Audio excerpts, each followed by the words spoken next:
Beef അതുകൊണ്ട് വെന്ത് അടിപൊളിയാണ്. നമസ്കാരം, ഞാനിപ്പോൾ ഉള്ളത് വീട്ടിലാണ്. വീട്ടിലെ വ്ളോഗ് എന്ന് പറയുമ്പോൾ ഒരു ബീഫ് കറി ഉണ്ടാക്കുന്ന വ്ളോഗ്. എൻ്റെ ജീവിതത്തിൽ 100 കണക്കിന് ഹോട്ടലുകളിൽ പോയി ഭക്ഷണം കഴിച്ചിട്ടുണ്ട്. പക്ഷേ വീട്ടിലുണ്ടാക്കുന്ന തരത്തിൽ അല്ല, വീട്ടിലെ അമ്മ ഉണ്ടാക്കുന്ന ആ ബീഫ് കറിക്കുള്ള ടേസ്റ്റ്, ആ രുചി വേറെ എവിടെ നിന്നും കിട്ടിയിട്ടില്ല എന്നുള്ളത് നഗ്നമായ സത്യമാണ്. എൻ്റെ വീട്ടിൽ മാത്രമല്ല, നമ്മുടെ എല്ലാം വീടുകളിലും ഭൂരിപക്ഷം ആൾക്കാർക്കും അതൊരു അനുഭവമുള്ളതായിരിക്കും. നമ്മുടെ സ്വന്തം വീട്ടിലുണ്ടാക്കുന്ന മീൻ കറിയോ അല്ലെങ്കിൽ ബീഫ് കറിയോ ആ ഒരു ടേസ്റ്റ്, അതിൻ്റേതായ ഒരു ടേസ്റ്റ് നമുക്ക് ഒരു ഹോട്ടലിൽ പോയി കഴിച്ചാലും കിട്ടത്തില്ല.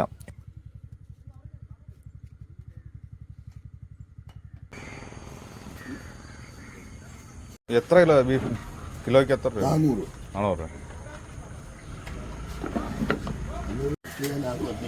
എന്താ നാളെ കാണിക്കുന്നു? എന്നാ ചെറുതാക്കി തരാൻ പറ്റുമോ?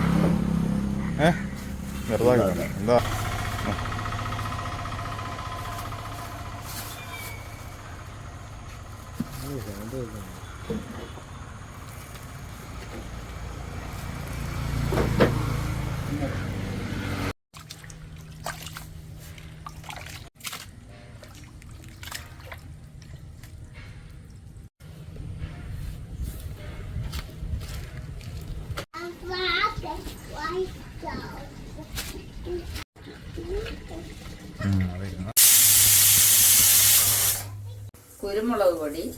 കുരുമുളക് പൊടി, ഏലക്ക,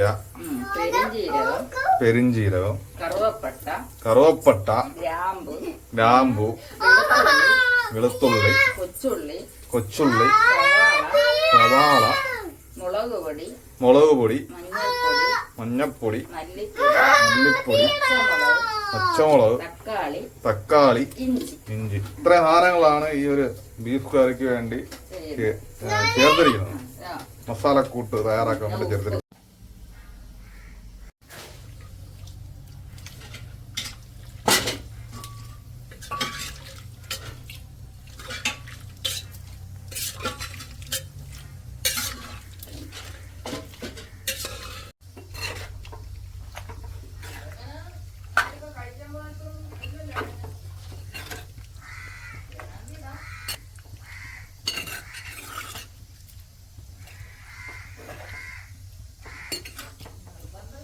കുറച്ചു നേരം വേവും.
ഞാൻ കഴിച്ചിട്ടുള്ള വെച്ചിൽ ഏറ്റവും കിടിലം ബീഫ് കറിയെന്ന് വെച്ചാൽ നമ്മുടെ വീട്ടിലുണ്ടാക്കുന്ന പറയാം.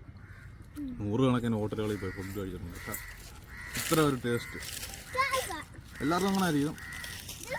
നമ്മുടെ വീട്ടിലുണ്ടാക്കുക, എൻ്റെ വീട്ടിലുണ്ടാക്കുന്ന ബീഫ് കറി ആണ് എനിക്ക് ഏറ്റവും ഇഷ്ടപ്പെട്ടത്. അതുപോലെ ആയിരിക്കും എല്ലാവരുടെയും വീട്ടിലുണ്ടാക്കുന്നത് പോലെയുള്ള കറികളായിരിക്കും. നമ്മൾ ഹോട്ടലുകളിൽ പോയി കഴിച്ചാൽ ആ ഒരു ടേസ്റ്റ് എന്തായാലും കിട്ടത്തില്ല.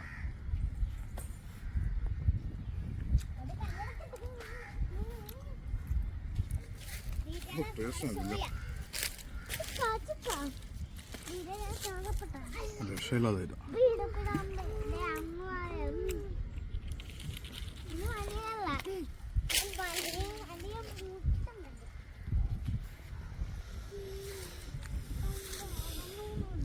ആ വീഡിയോ ഇഷ്ടപ്പെടുന്ന ആൾക്കാരുണ്ടെങ്കിൽ തീർച്ചയായിട്ടും ഷെയർ ചെയ്യുക. അതുപോലെ നിങ്ങളുടെ അഭിപ്രായങ്ങൾ എന്തായാലും കമൻ്റായിട്ട് രേഖപ്പെടുത്തണേ.